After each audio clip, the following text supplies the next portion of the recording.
I've got a review for you today. This is probably going to have spoilers, so be warned of that. And I'm going to do my best. I'm not the greatest at reviews, but I'm going to do my best.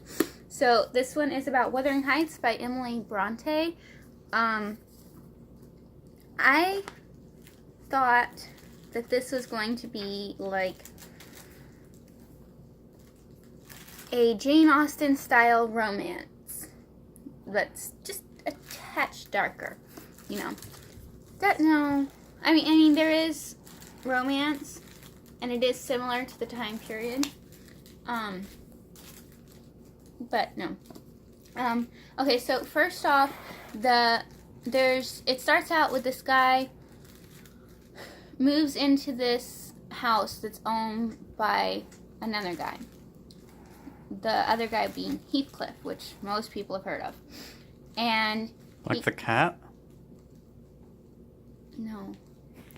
And you can tell he's filming for me. And he goes up there, and Heathcliff is basically told jerk, and he goes back because he figures it's just the first meeting, bad impression and everything. No, Heathcliff's still a jerk, but then he gets stuck there overnight because of a snowstorm. And yeah, so he goes home, and he's a little bit sick from the storm. And he's talking to his housekeeper.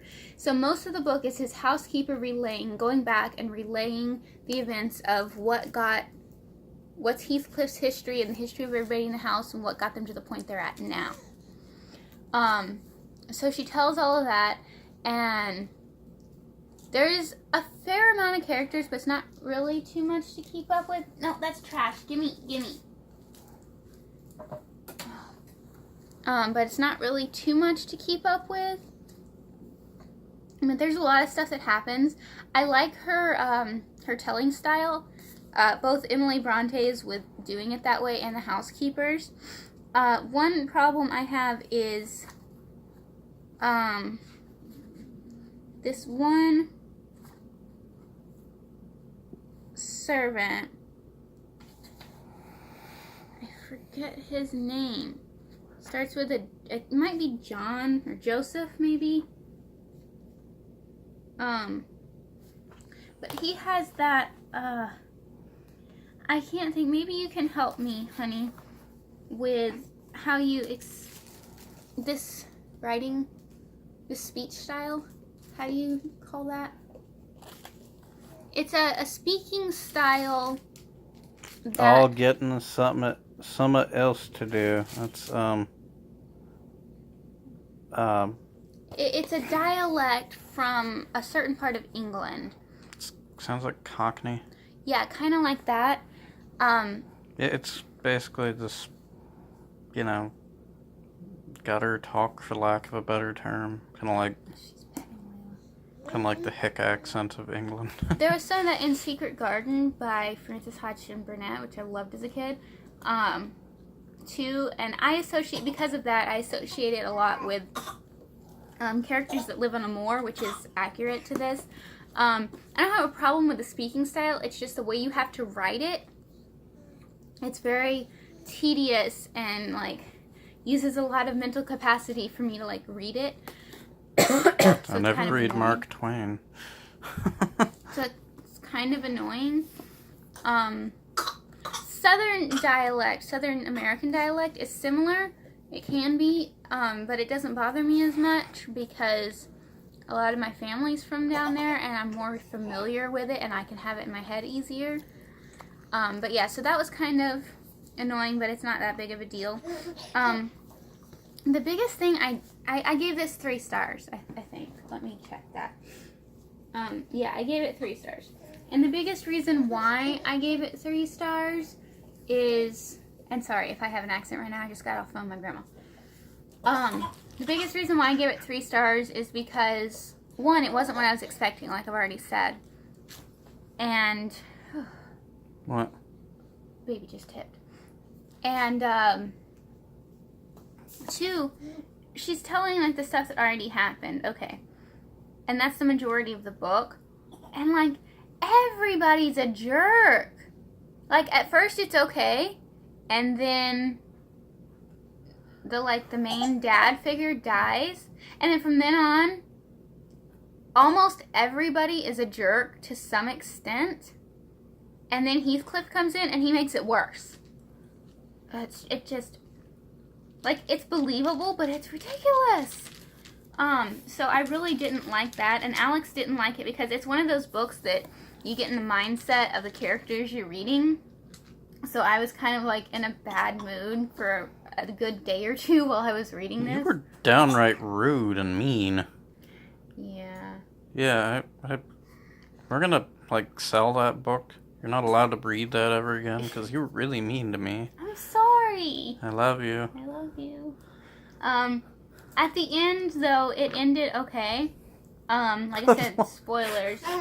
But at the end, of the people that were still alive, the girl that we like ends up with the boy that was kind of a jerk, but just because he wasn't treated very well, so he's really an okay person. He was just acting not very nice. Honey, you might want to get that water. She's fine. Okay. She's gonna hit herself in the face. She'll be fine. The housekeeper lady is happy. Heathcliff dies, thankfully, because there was a point where he could, like, start acting better, but we far surpassed that by the end, and he dies, and that's great. The only problem I had was, like, I think his name is Joseph, that servant. He's almost as bad as Heathcliff, but with this, like, overly religious aspect added on to it somehow. And he didn't necessarily have to die, but if they could be like, okay, you're fired, but we're going to help you find another job somewhere else, but go away, then I would have been really happy. But he stays, so that's a downer. But Heathcliff dies, so that's awesome. And it basically ends up mostly happy ever after, which is good. But the majority of the book is telling the stuff that already happened, and, like, all the characters that you like die, or they get turned jerkish, mostly via Heathcliff, and then they die. Or something happens, mostly via Heathcliff, and it just, like, a lot of the characters you like die. Everybody else, almost everybody else, is a jerk. And it was just, like, it was an interesting story to read and get the history and everything, but, like, wow.